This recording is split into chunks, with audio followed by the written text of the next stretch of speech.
पुराने समय की बात है। नगर में रहने वाला सवल नाम का एक लड़का अपनी जिंदगी से बहुत निराश था। उसकी निराशा का कारण यह था कि अब वह कुछ भी नहीं कर रहा था। उसके माँ बाप उसे ताने मारते कि तेरे सारे मित्र कुछ ना कुछ कर रहे हैं, लेकिन तू अभी भी घर में बैठा हुआ है। मित्रों के बीच भी अक्सर उसका मजाक ही बनता। वह कहीं जाता तो लोग उससे पूछते कि क्या कर रहे हो। उसे ये बताने में बड़ी शर्म आती कि अभी वह कुछ भी नहीं कर रहा है। धीरे धीरे उसने रिश्तेदारों के यहाँ जाना और लोगों से मिलना जुलना कम कर दिया। वह ज्यादातर समय अपने घर में ही बैठा रहता। वह अकेले में रोता, भगवान को कोसता और अपनी किस्मत को दोष देता। अब उसे अपनी जिंदगी बोझ सी लगने लगी थी। कभी कभी वह सोचता कि जब वो कुछ करने के लायक ही नहीं है तो फिर उसे जिंदा रहने का क्या फायदा, उसे तो मर जाना चाहिए। एक दिन वो अपने नगर की एक सड़क से गुजर रहा था। तभी उसने देखा कि एक गुरु दुख के ऊपर प्रवचन दे रहे हैं। वह भी उस भीड़ में जाकर बैठ गया और गुरु के प्रवचन सुनने लगा। गुरु बोल रहे थे, दुख एक गुरु की भांति होता है जो हमें जीवन की सच्चाई दिखाता है और हमें सही से जीवन जीने का तरीका सिखाता है। आप चाहे तो अपने दुख रूपी गुरु से जीवन जीना भी सीख सकते हैं और चाहे तो उस दुख में डूबकर बैठकर रो भी सकते हैं। सवल भी गुरु की ये सारी बातें ध्यान से सुन रहा था, लेकिन उसे गुरु की ये बातें सही नहीं लगी। उसने खड़े होकर कहा, दुख कुछ भी सिखाकर नहीं जाता, सिर्फ पीड़ा देकर जाता है। दुख की पीड़ा अनंत होती है। ऐसा लगता है इसके बाद कुछ भी नहीं होने वाला, कुछ भी नहीं मिलने वाला। मृत्यु भी उसके सामने छोटी लगने लगती है। गुरु ने कहा, आखिर क्या दुख है तुम्हें?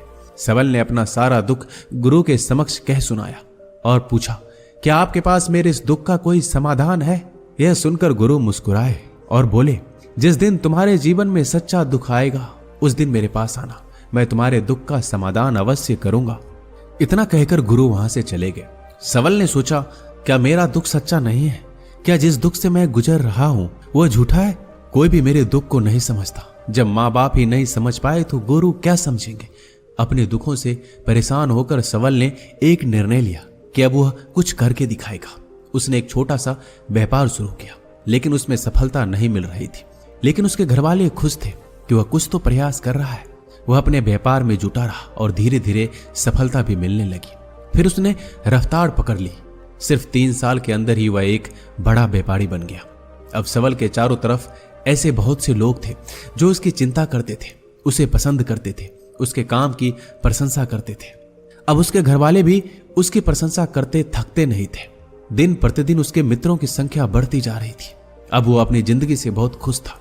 उसके कुछ मित्रों ने उसे सलाह दी कि जब तुम बड़े व्यापारी बनकर इतना खुश हो तो सोचो, अगर तुम इस नगर के, इस राज्य के सबसे बड़े व्यापारी बन जाओगे तो तुम्हारे पास कितना सुख होगा, कितने लोग तुमसे जुड़ना चाहेंगे, तुम्हारा कितना यश फैलेगा।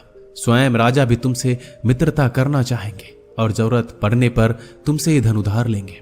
मित्रों की यह बात सवल के मन में घर कर गई। अब उसने और भी धन कमाने का प्रयास शुरू कर दिया, लेकिन उसे यह सब अब जल्दी चाहिए था। वह सब कुछ प्राप्त करने में अपना ज्यादा समय बर्बाद नहीं करना चाहता था, इसलिए उसने ऐसे भी कार्य करने शुरू कर दिए जो उचित नहीं थे। उसने बड़ी मात्रा में अपने मित्रों से उधार लेना शुरू कर दिया। ज्यादा मुनाफा कमाने के लालच में अपने सामान में मिलावट करने लगा। उसने दूसरे व्यापारियों के खिलाफ षड्यंत्र भी रचे। उसने डराया, धमकाया। जैसा जैसा उसका मित्र कहते गए वही करता गया।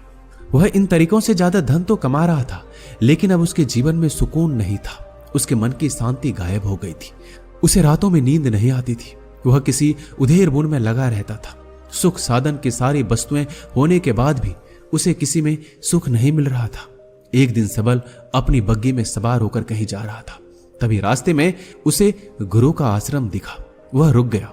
वह गुरु के पास जाकर बोला, गुरुदेव, आपने कहा था जब तुम्हारे जीवन में सच्चा दुख आए तब मेरे पास आना।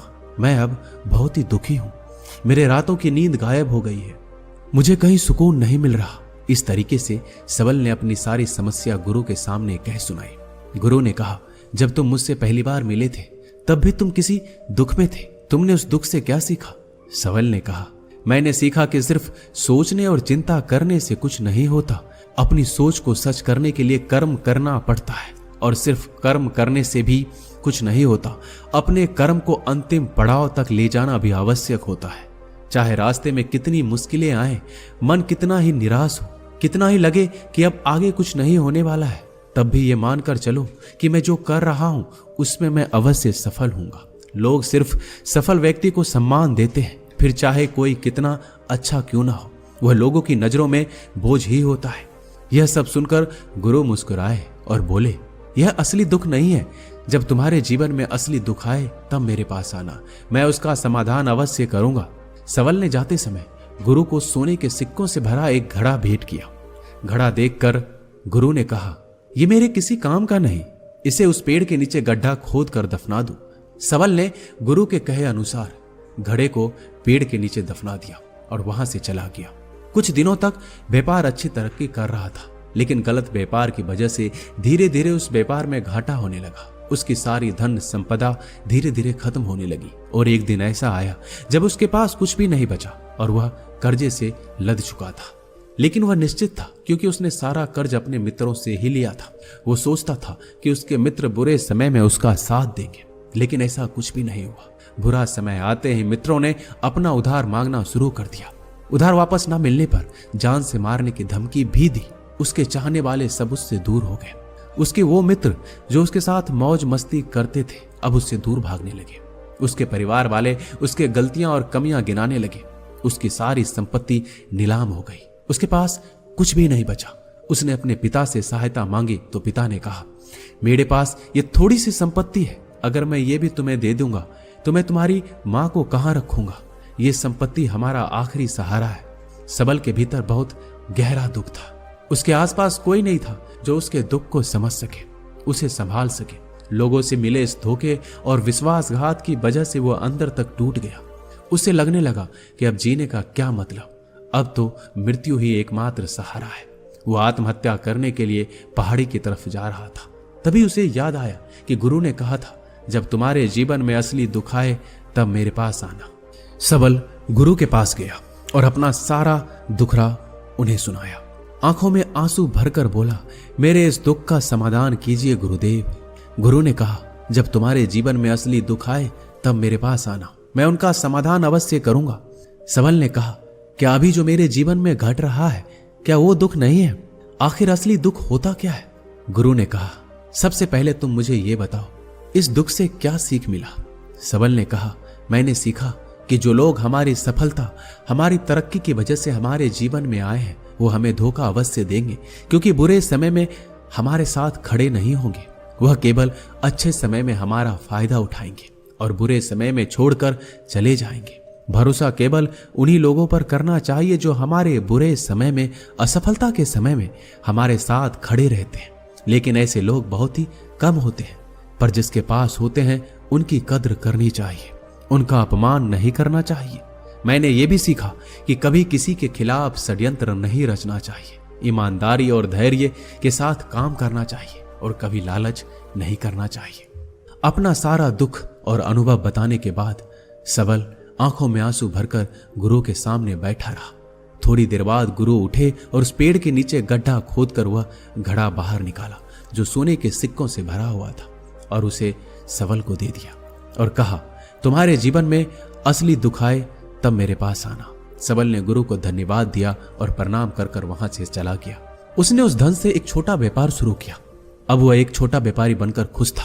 अपनी पूरी लगन और ईमानदारी से व्यापार किया। देखते ही देखते वो फिर अपने नगर का एक बड़ा व्यापारी बन गया। उसका जीवन खुशियों और सुविधाओं से भर गया। लेकिन कोई कितना भी अच्छा हो, कितना भी अच्छा काम करे, दान करे, पुण्य करे, लोगों की मदद करे, लेकिन जीवन में दुख तो आता ही है। तो सबल के जीवन में भी दुख आया। उसके माता पिता की मृत्यु के रूप में। वो दोनों एक ही दिन मृत्यु को प्राप्त हो गए। सबल अपने माता पिता से बहुत प्रेम करता था, इसलिए उसे उनकी मृत्यु से बहुत गहरा आघात पहुंचा। उन दोनों के पार्थिव शरीर को शमशान घाट ले गया। वहां उनकी अंतिम क्रिया की गई। वहां उसने अपने माता पिता के शरीर को जलते हुए देखा तो उसका मन बेचैन हो गया। उसके अंदर बहुत से प्रश्न उठने लगे। वह घर वापस आया तो अपने माता पिता के घर और संपत्ति को देखा जिसके लिए उसके माता पिता हमेशा लड़ते रहते थे। आज वो लावारिस पड़ी है। आज उसकी देखरेख करने के लिए उसके लिए लड़ने वाले इस दुनिया से चले गए। उसके पिता ने जो भी कमाया था, जो भी बनाया था, सब कुछ यहीं रह गया था। एक दिन पहले किसी से भी अपनी संपत्ति के लिए लड़ जाने वाले उसके पिता आज इस दुनिया से अलविदा हो गए थे। उसका मन इसी तरह के अनेक विचारों के भंवर में फंसा हुआ था। उसे अंदर से अकेलापन और डर महसूस हो रहा था। उसे कुछ खालीपन सा महसूस हो रहा था। उसे लग रहा था कुछ तो है जिसे वो समझ नहीं पा रहा। इसलिए वो गुरु के पास गया। उसे देखते ही गुरु ने कहा, क्या जीवन में कोई दुख है? तो सबल ने कहा, वैसे तो जीवन में कोई दुख नहीं है गुरुदेव, सब सुख है, सब अच्छा चल रहा है। लेकिन आज मेरे माता पिता की मृत्यु हो गई। इस घटना ने मेरे मन को बेचैन कर दिया है। गुरु ने कहा, इसमें दुखी होने वाली कौन सी बात है? एक दिन तो सभी के प्रियजनों को मरना ही है। हमेशा जीवित ना तो कोई रहा है ना कोई रहेगा। एक दिन तो तुम्हें मरना ही है। हो सकता है कल ही मर जाओ या आज भी मर सकते हो। सबल ने कहा, यह आप क्या कह रहे हैं गुरुदेव? मैं भी मर जाऊंगा, पर मैं तो अभी जवान हूं। गुरु ने कहा, इसी भ्रम में तो सभी जी रहे हैं कि मृत्यु दूसरों को आती है, बुढ़ापा दूसरों को आती है, लेकिन बूढ़ों के सामने ही जवान मर जाते हैं, बच्चे मर जाते हैं। मृत्यु का किसी उम्र से कोई संबंध नहीं, ये तो सबको अपना ग्रास बना लेती है। गुरु की ये बातें सबल के मन में घर कर गई। वो चुपचाप वहां से चला गया, लेकिन उसका मन अब भी बेचैन था, अब भी अशांत था। वह कुछ खालीपन सा महसूस कर रहा था। वह पूरे दिन अपने बारे में सोचता रहा कि वह इस दुनिया में क्यों आया है। क्या सिर्फ चीजों को उपयोग करना और मरना ही जीवन का लक्ष्य है? ऐसे बहुत से प्रश्न उसके मन में लगातार उठ रहे थे, लेकिन उसका उत्तर नहीं मिल पा रहा था। उसका दुख दिन प्रतिदिन बढ़ता जा रहा था। कुछ दिनों बाद वह फिर गुरु के पास पहुंचा और बोला, गुरुदेव, मैं बहुत दुखी हूं। मैं ये नहीं जान पा रहा हूं कि मैं कौन हूं, इस दुनिया में क्यों आया हूं। ये सुनकर गुरु मुस्कुराए और बोले, आज पहली बार तुम्हारे जीवन में सच्चा दुख पैदा हुआ है। वास्तव में यही वो दुख है जो दुख कहलाने के लायक है, कि हमें पता नहीं कि हम कौन हैं, क्यों आए हैं, क्या करना है, कैसे करना है। सबल ने कहा, गुरुदेव, मेरे इस दुख का समाधान कीजिए। गुरु ने कहा, हम सभी इंसान जीवन भर क्या इकट्ठा करते हैं? सबल ने कहा, हम सभी इंसान जीवन भर धन, संपत्ति, मान, सम्मान, परिवार, मित्र, शत्रु, पद, प्रतिष्ठा, यही इकट्ठा करते हैं। गुरु ने कहा, क्या इन इकट्ठा हुई सभी चीजों से एक भी चीज साथ ले जाया जा सकता है? सबल ने कहा, नहीं गुरुदेव, इनमें से कुछ भी साथ नहीं ले जाया जाता। मेरे माता पिता के साथ कुछ नहीं गया, सब कुछ यहीं छूट गया है, परिवार, संपत्ति, सब कुछ। तो गुरु ने कहा, अब मेरी बातों को ध्यान से सुनना। इस दुनिया में हमें जो इकट्ठा करना है वो हम इकट्ठा करते नहीं। चीजें जो हमारे सामने होती है लेकिन हम उन्हें देखने का प्रयास नहीं करते। इस दुनिया में हमें जिस चीज को इकट्ठा करना है वो हम खुद हैं। हमें खुद को इकट्ठा करना है ताकि जब मृत्यु हो तो हम एक हो सके और स्वयं को पहचान सके। हम भीतर से बटे हुए हैं। हम बटे हुए हैं प्रेम में, नफरत में, क्रोध में, जलन में, धन में, संपत्ति में, पद में, प्रतिष्ठा में, मान में, पहचान में, धर्म में, जाति में। ऐसे ही सैकड़ों हजारों चीजों और वासनाओं से हम बटे हुए हैं। हम टुकड़ों में जीवन जी रहे हैं। इस बंटवारे की वजह से हमारी चेतना कभी एक नहीं हो पाती। हमारी चेतना बिखर गई है। इसलिए हमारे पास इतना भी समय नहीं है, इतना भी ऊर्जा नहीं है कि हम मुड़कर एक बार अपने भीतर देख सकें। वास्तव में जिस धन की कमी, सुविधाओं की कमी, मान सम्मान की कमी को लोग दुख समझते हैं और जीवन भर उसे दुख बोलकर रोते हैं, उनका समाधान खोजने का प्रयास करते हैं, उन्हें उनका समाधान कभी मिलेगा ही नहीं।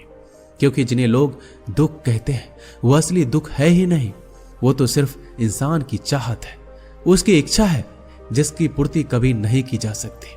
इसलिए यहां व्यक्ति को ऐसे दुखों का कभी समाधान मिलता ही नहीं। इसलिए इन सब के ऊपर अगर अपने दुखों का परम समाधान चाहिए तो सबसे पहले अपने आप को इकट्ठा करो, अपने ऊर्जा को इस संसार से वापस खींचो और एकत्रित करो। अपने ऊपर ध्यान दो, खुद पर ध्यान लगाओ, पहले अपने आप को पहचान लो। ऐसे ही बिखरते हुए मत चलो। सबल ने कहा, क्या गुरुदेव हमें ये संसार छोड़ देना चाहिए? अपने सभी इच्छाओं को मार देना चाहिए? किसी से प्रेम नहीं करना चाहिए?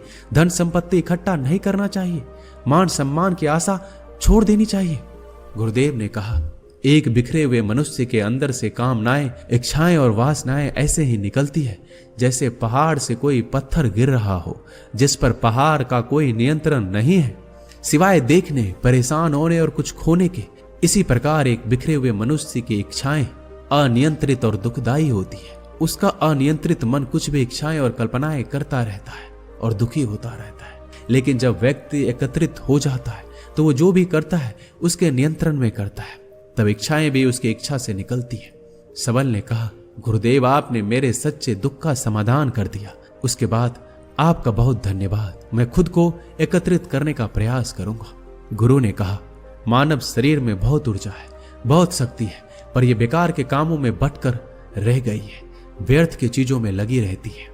यह ऐसा है कि जैसे एक अत्यंत शक्तिशाली मशीन किसी बच्चे के हाथ में दे दी गई हो और बिना सोचे समझे, बिना किसी नियंत्रण और जानकारी के बस इस शक्ति को कहीं भी बर्बाद कर रहा है। इसलिए अपनी चेतना की शक्ति पर ध्यान दो और इसे एकत्रित करो।